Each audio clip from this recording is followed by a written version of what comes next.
पिछले एपिसोड में हमने देखा था कि ज़ेवियर के रूम में हाइड होने के सबूत मिलने के बाद वेंसडे ने उसे गिरफ्तार करवा दिया था। लेकिन टाइलर को किस करने पे वेंसडे को विजन आता है कि टाइलर ही असली हाइड है और ये पता चलते ही वेंसडे तुरंत वहां से भाग गई थी।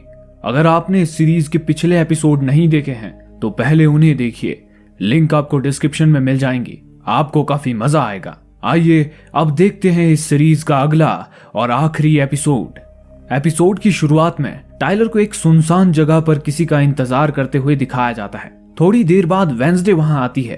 टाइलर वेंसडे से कहता है कि उसे वेंसडे द्वारा भेजी गई चिट्ठी मिल गई थी जिसमें वेंसडे ने उसे मिलने के लिए बुलाया था। उस दिन जिस तरह वेंसडे कॉफी शॉप से भाग गई थी उस वजह से टाइलर को लगा था कि वेंसडे अब कभी वापस नहीं आएगी।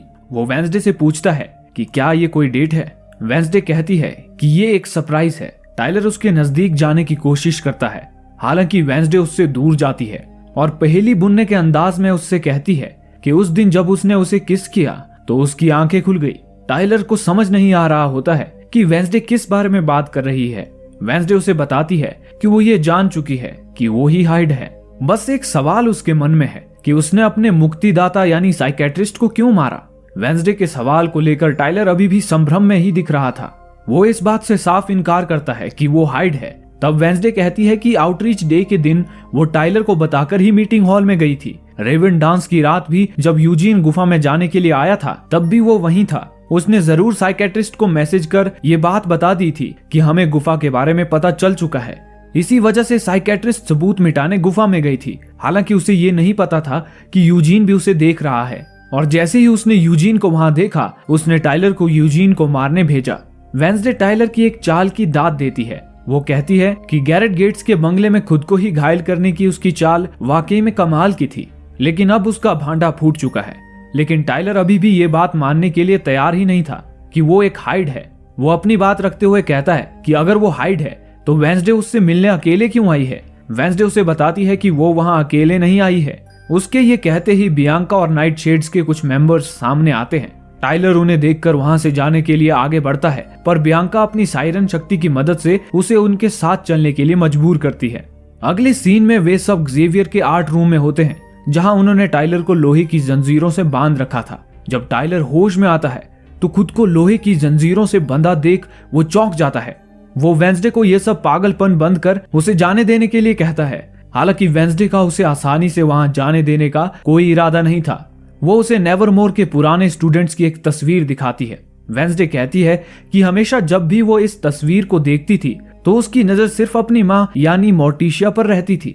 लेकिन उसी तस्वीर में एक और लड़की है जो और कोई नहीं बल्कि टाइलर की माँ है।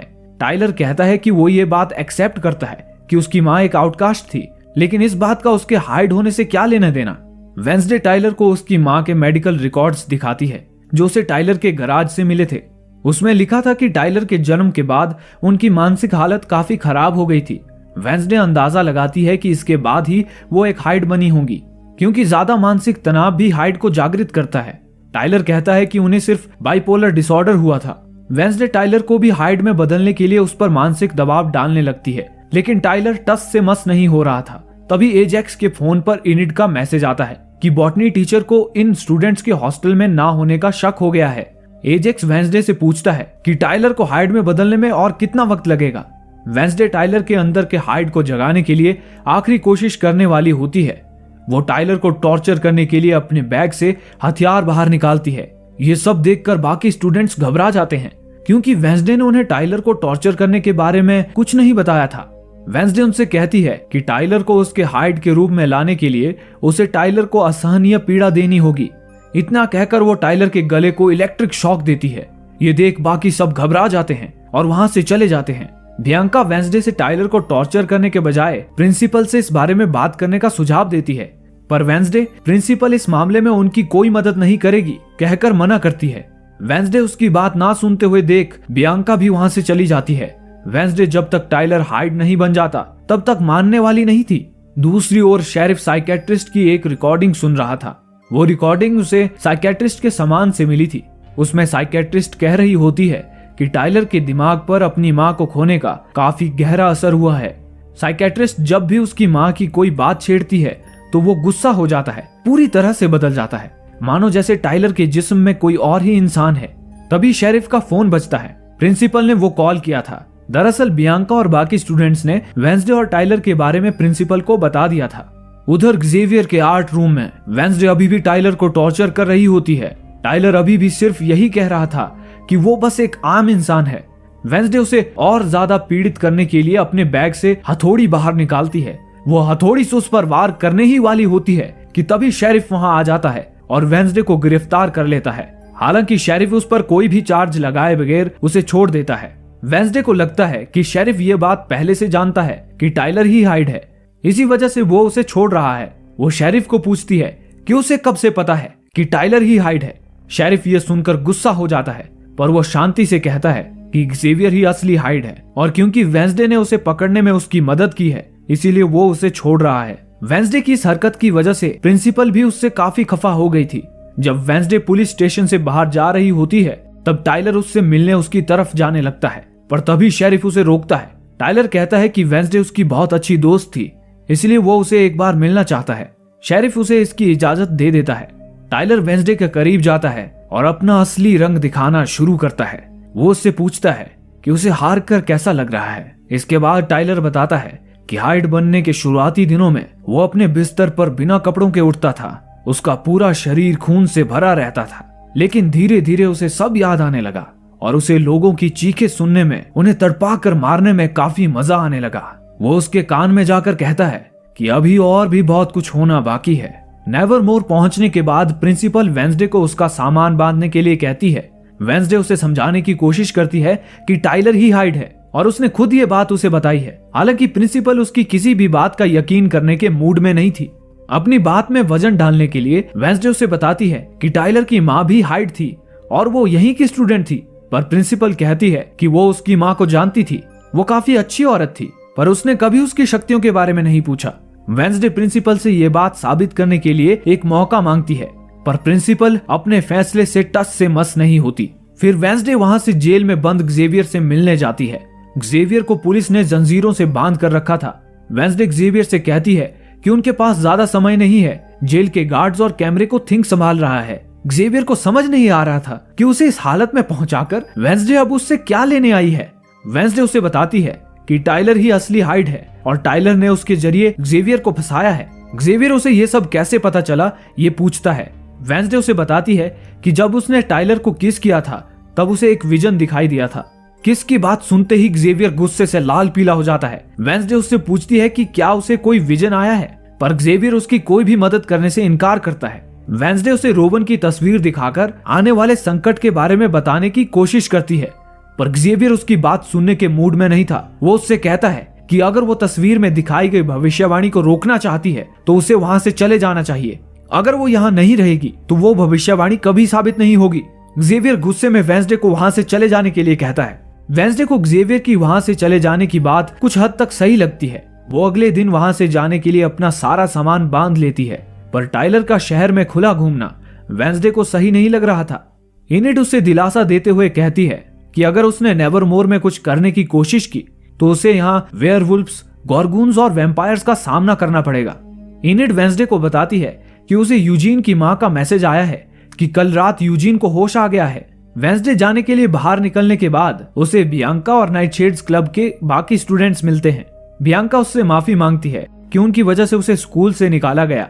वेंसडे उसे आगाह करते हुए कहती है कि नेवरमोर को आने वाले खतरे के लिए तैयार रहना चाहिए, क्योंकि जल्दी ही यहाँ खून की नदियां बहने वाली हैं। तभी बॉटनी टीचर वहां आती है। वो वेंसडे को गुड बाय गिफ्ट के तौर पर एक फूल का पौधा देती है।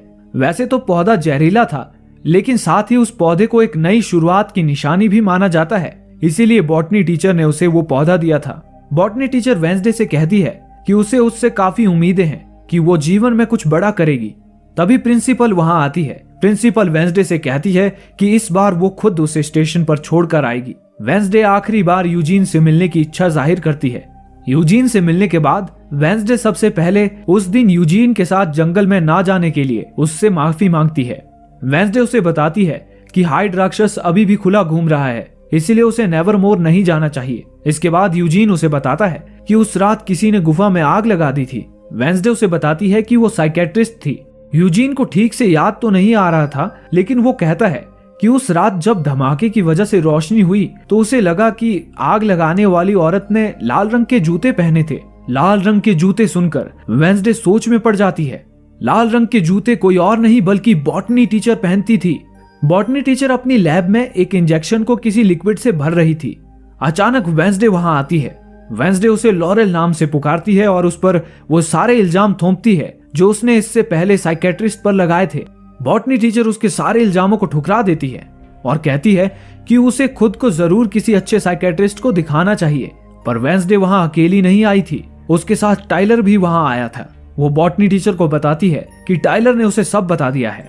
टाइलर भी वेंसडे की बात का समर्थन करते हुए अपना सिर हिलाता है। वेंसडे बॉटनी टीचर से कहती है कि जरूर उसने पौधे के किसी केमिकल की मदद से ही टाइलर के अंदर के हाइड को जगाया होगा। उसके पिता एंसल गेट के पास शहर के हर आउटकास्ट की शक्तियों का कच्चा चिट्ठा था। एंसल गेट ने उसे टाइलर की फैमिली का ये राज बचपन में ही बता दिया होगा।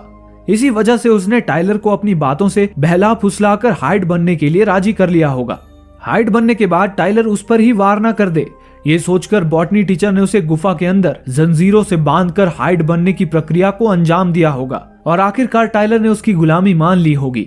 अभी तक बॉटनी टीचर वेंसडे की बातें बड़ी हैरानी से सुन रही थी, मानो जैसे उसे समझ ही नहीं आ रहा हो कि वो क्या बात कर रही है। पर वेंसडे की बातें सुनने के बाद बॉटनी टीचर एकाएक अपना भोलेपन का नकाब हटा देती है और टाइलर को वेंसडे की बोलती बंद करने का आदेश देती है। साथ ही वो वेंसडे से बताती है कि उसी ने आज टाइलर को स्टेशन पर भेजा था ताकि वो वेंसडे को मौत की नींद सुला सके। जिस पर वेंसडे कहती है कि वो कभी स्टेशन गई ही नहीं थी। अगले ही पल टाइलर प्रिंसिपल विम्स के रूप में बदल जाता है। यानी अब तक जो वेंसडे की हाँ में हाँ मिला रहा था वो टाइलर नहीं बल्कि प्रिंसिपल थी। बॉटनी टीचर का भांडा फूट चुका था। प्रिंसिपल जान चुकी थी कि बॉटनी टीचर ही लॉरेल है, पर इससे पहले कि वो कुछ कर पाती, लॉरेल प्रिंसिपल के गले में वो लिक्विड भरा इंजेक्शन लगा देती है। वो लिक्विड और कुछ नहीं बल्कि नाइट शेड्स का जहर था। जहर इतना खतरनाक था कि कुछ ही पलों में प्रिंसिपल वहीं अपना दम तोड़ देती है। प्रिंसिपल को देखने के चक्कर में वेंसडे का ध्यान लॉरेल से हट जाता है और लॉरेल इसी मौके का फायदा उठाकर वेंसडे को बेहोश कर देती है। हालांकि लॉरेल का ध्यान थिंग पर नहीं था, थिंग वहीं मौजूद ये सब देख रहा था। दूसरी ओर इनिड अपने बॉयफ्रेंड एजेक्स के साथ रोमांस कर रही थी। तभी उसे यूजीन का कॉल आता है। यूजीन उसे वेंसडे के बारे में पूछता है। इनिड को वेंसडे के हॉस्टल से जाने के बाद क्या हुआ इसके बारे में कुछ नहीं पता था। यूजीन उसे बताता है कि राक्षस और शहर में जितनी भी हत्याएं हो रही हैं उन सब के पीछे बॉटनी टीचर ही है और यही बात साबित करने वेंसडे प्रिंसिपल के साथ बॉटनी टीचर के पास गई थी। इनकी बातें चल ही रही होती हैं कि तभी थिंग वहां आता है और उसे लैब में जो कुछ भी हुआ वो सब बताता है। इनिड उससे वेंसडे कहाँ है ये पूछती है। थिंग बताता है कि टाइलर और लॉरेल वेंसडे को क्रैकस्टोन की गुफा में ले गए हैं। थिंग उसे नाइट शेड्स को सजग करने के लिए कहता है। हालांकि इनिड को नाइट शेड्स के बारे में कुछ पता ही नहीं होता है। तब थिंग एजेक्स की तरफ इशारा करता है। एजेक्स इनिड को रास्ते में बताता हूँ कहता है और दोनों वहां से निकल जाते हैं। उनकी सारी बातें यूजीन ने भी सुन ली थी। वो जख्मी हालत में ही अपने बिस्तर से वेंसडे को बचाने जाने के लिए उठता है। यूजीन की माँ उसे समझाने की कोशिश करती है कि उन्हें पहले शेरिफ को इस बारे में बता देना चाहिए, लेकिन यूजीन कहता है कि वेंसडे उसकी इकलौती दोस्त है और वो उसे मुसीबत में अकेला नहीं छोड़ सकता। इतना कहकर वो भी वहां से निकल जाता है। क्रैकस्टोन की गुफा में लॉरेल और टाइलर ने वेंसडे को जंजीरों से बांध कर रखा था। वेंसडे हैरान थी कि प्रिंसिपल की तरह उसे भी क्यों नहीं मारा गया। वो देखती है कि टाइलर ने जितने भी लोगों को मारकर उनके अंग चुराए थे वे सब लॉरेल ने क्रैकस्टोन की कब्र के चारों ओर रखे थे। पता चलता है कि वो क्रैकस्टोन को जिंदा करने की कोशिश कर रही है। वेंसडे उससे कहती है कि मुर्दे कभी जिंदा नहीं होते, जिस पर लॉरेल उसे मीटिंग हॉल से चुराई गुडी एडम्स की किताब दिखाती है। उसमें मुर्दों को फिर से जिंदा करने की प्रक्रिया लिखी थी।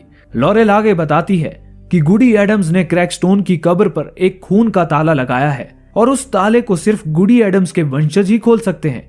इसी वजह से लॉरेल ने उसे जिंदा रखा है। दूसरी ओर शेरिफ जेवियर को लेकर कहीं जा रहा होता है। तभी उसे हवलदार का कॉल आता है। वो उसे बताती है कि उसे अभी यूजीन की माँ का कॉल आया था और उनके मुताबिक नेवरमोर में कुछ भयावह घटने वाला है। लेकिन दिक्कत ये है कि किसी ने पुलिस स्टेशन में जितनी भी गाड़ियां हैं उन सब के टायर पंचर कर रखे हैं। ये सुनते ही शेरिफ खुद नेवरमोर की तरफ निकल पड़ता है। क्रैकस्टोन की गुफा में क्रैकस्टोन को जिंदा करने की प्रक्रिया शुरू हो चुकी थी। लॉरेल वेंसडे के हाथ को काटती है और उसके हाथ को क्रैकस्टोन की कब्र पर चिपकाती है। देखते ही देखते कब्र का वो हिस्सा आग की तरह लाल हो जाता है और वहां से धुआं निकलने लगता है। इसके बाद लॉरेल गुडी की किताब से एक मंत्र पढ़ती है।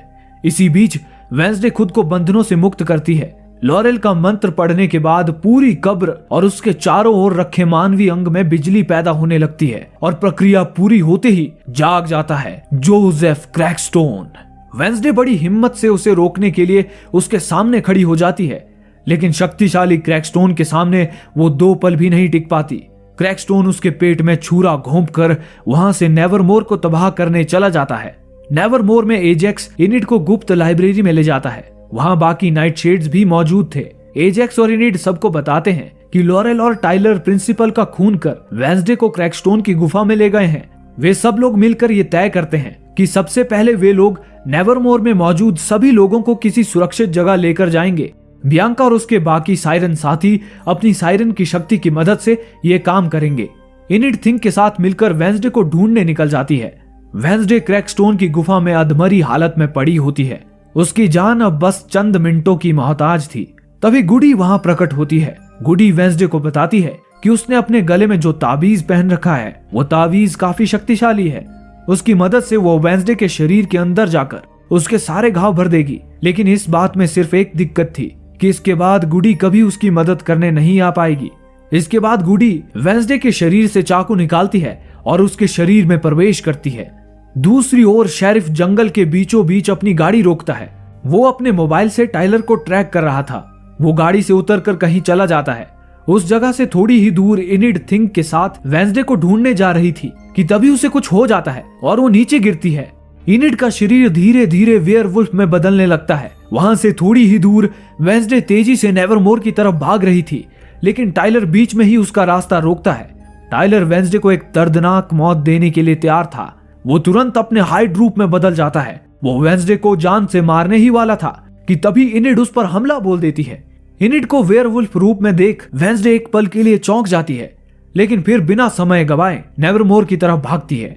लेकिन उसके वहां पहुंचने से पहले ही क्रैकस्टोन आउटकास्ट्स पर अपना कहर बरपाने लॉरेल के साथ नेवरमोर पहुंच चुका था। गुफा से नेवरमोर तक के पूरे रास्ते में क्रैकस्टोन लॉरेल की बकबक से परेशान हो गया था। वो गुस्से से लॉरेल को वहां से भगा देता है। बियांका और उसके साथियों ने पहले ही लगभग सारे आउटकास्ट्स को नेवरमोर से निकाल दिया था, पर वे लोग अभी भी नेवरमोर में ही थे। क्रैकस्टोन अपने जादुई अस्त्र से एक बहुत बड़ा धमाका करता है। नेवरमोर की तबाही में अब बस कुछ ही पलों का फासला था। उधर जंगल में थिंग जेवियर की हथकड़ियां खोलकर उसे मुक्त करता है। वहीं शेरिफ घने जंगल में टाइलर को ट्रैक कर रहा था। दूसरी ओर हाइड और इनिड के बीच घमासान लड़ाई चल रही थी। हाइड इनिड पर हावी हो रहा था, पर तभी शेरिफ आकर हाइड पर गोली दागता है। इस वजह से हाइड का ध्यान बट जाता है। वो शेरिफ पर भी हमला करने वाला होता है कि तभी इनिड मौके का फायदा उठाकर उसे बुरी तरह से घायल कर बेहोश करती है।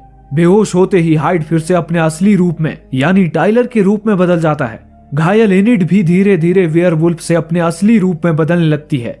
थिंग उसका हाथ थाम कर उसे सहारा देता है। एक मुसीबत तो खत्म हो चुकी थी, लेकिन अभी भी असली मुसीबत नेवरमोर में कहर बरपा रही थी। वेंसडे भी नेवरमोर पहुंच चुकी थी। क्रैकस्टोन वेंसडे को जिंदा देखकर चौंक जाता है। दोनों के बीच फिर से एक घमासान युद्ध होने ही वाला होता है कि तभी जेवियर तीर कमान लेकर वहां पहुंच जाता है और क्रैकस्टोन की तरफ तीर चलाता है। हालांकि उसे ये नहीं पता था कि एक साधारण तीर मायावी शक्तियों से लैस क्रैकस्टोन का कुछ नहीं बिगाड़ पाएगा। क्रैकस्टोन उस तीर की दिशा को हवा में ही जेवियर की तरफ मोड़ता है। तीर जेवियर की सांसें छीनने बढ़ ही रहा होता है कि वेंसडे बीच में आकर खुद उस तीर का निशाना बन जाती है। वेंसडे जेवियर को नेवरमोर में फंसे कुछ स्टूडेंट्स को लेकर वहां से भाग जाने के लिए कहती है। उसके जाने के बाद वेंसडे बड़ी बहादुरी से उस तीर को अपने कंधे से निकालती है और जमीन पर पड़ी तलवार को उठाकर क्रैकस्टोन का सामना करने के लिए खड़ी होती है। इसके बाद दोनों के बीच एक भीषण लड़ाई की शुरुआत होती है। क्रैकस्टोन अपने मायावी शस्त्र से वेंसडे की तलवार को टुकड़ों में बिखेर देता है और अपने शस्त्र की मदद से वेंसडे को असहनीय पीड़ा देने लगता है, पर तभी पीछे से बियांका उसकी पीठ में तलवार घुसा देती है। इससे क्रैकस्टोन के गुस्से का ठिकाना नहीं रहता। वो अपने एक वार से बियांका को कई फुट दूर फेंक देता है। हालांकि बियांका की वजह से कुछ पलों के लिए उसका ध्यान वेंसडे से हट गया था। वेंसडे इसी मौके का फायदा उठाती है और नीचे गिरे तलवार के एक टुकड़े को क्रैकस्टोन के दिल में घुसाती है। दिल पर वार करते ही क्रैकस्टोन का शरीर आग में बदलने लगता है और देखते ही देखते एक धमाके के साथ उसका शरीर मिट्टी में मिल जाता है। क्रैकस्टोन के मरने के बावजूद भी खतरा पूरी तरह से टला नहीं था। नेवरमोर के गेट से बंदूक हाथ में लिए लॉरेल वहां आती है। लॉरेल वेंसडे से कहती है कि भले ही वो सारे आउटकास्ट को नहीं मार पाएगी, पर कम से कम वो उसे तो मौत की नींद जरूर सुलाएगी। हालांकि उसकी ये इच्छा भी पूरी नहीं हो पाती, क्योंकि तभी यूजीन अपनी मधुमक्खियों के साथ वहां आता है। सारी मधुमक्खियां लॉरेल को घेर लेती हैं। आखिरकार उसके सारे मंसूबों पर पानी फिर चुका था। वेंसडे उसके मुंह पर जोर से लात मारकर अपनी भड़ास उतारती है। नेवरमोर के सभी स्टूडेंट्स सुरक्षित जंगल में खड़े थे। तभी एजेक्स की नजर इनिड पर पड़ती है। वो भागते हुए उसकी तरफ जाता है। इनिड का चेहरा खून से भरा हुआ था। इनिड वेंसडे के बारे में पूछती है। तभी उसे वेंसडे आती हुई दिखाई देती है। वो दौड़ते हुए वेंसडे की तरफ जाती है और उसे गले लगाती है। वेंसडे कभी किसी के गले नहीं लगती, ये बात तो हम सबको पता ही है, लेकिन इस बार इनिड की दोस्ती देखकर वो भी पिघल गई थी। दोनों एक दूसरे को कसकर गले लगाती हैं। अगले दिन वेंसडे सबसे विदा लेती है। जाने से पहले वो एक्सेवियर से भी मिलती है। एक्सेवियर पर लगाए सारे आरोप हटा दिए गए थे। एक्सेवियर वेंसडे को गुड बाय गिफ्ट के तौर पर एक स्मार्टफोन देता है। वो कहता है कि उसने इसमें खुद का नंबर सेव कर लिया है। वेंसडे अपना गिफ्ट लेती है और गुड बाय कहकर वहां से चली जाती है। सीरीज के अंत में वेंसडे को अपनी कार में बैठकर घर जाते हुए दिखाया जाता है, लेकिन तभी उसे एक्सेवियर के दिए फोन पर अननोन नंबर से कुछ मैसेजेस आते हैं। जब वेंसडे देखती है तो दंग रह जाती है। किसी ने उसके, टाइलर और एक्सेवियर के साथ फोटोज भेजे थे और नीचे लिखा था कि वो उस पर नजर रखे हुए है। वेंसडे सोच में पड़ जाती है कि आखिर ये नया स्टॉकर कौन है। तभी उसकी कार के नजदीक से पुलिस की गाड़ी जाती है, जिसके अंदर टाइलर को कैद कर कहीं ले जाया जा रहा था। तभी एकाएक टाइलर खुद को हाइड राक्षस में बदल देता है। और इसी के साथ इस सीजन की कहानी यही समाप्त होती है। दोस्तों, अगर आपको ये सीरीज अच्छी लगी और आप इसकी कहानी में खो गए थे, तो आप हमें सपोर्ट करने के लिए हमें सब्सक्राइब कर सकते हैं, ताकि हम ऐसी ही और वीडियोस आपके लिए लेकर आ पाएं। धन्यवाद।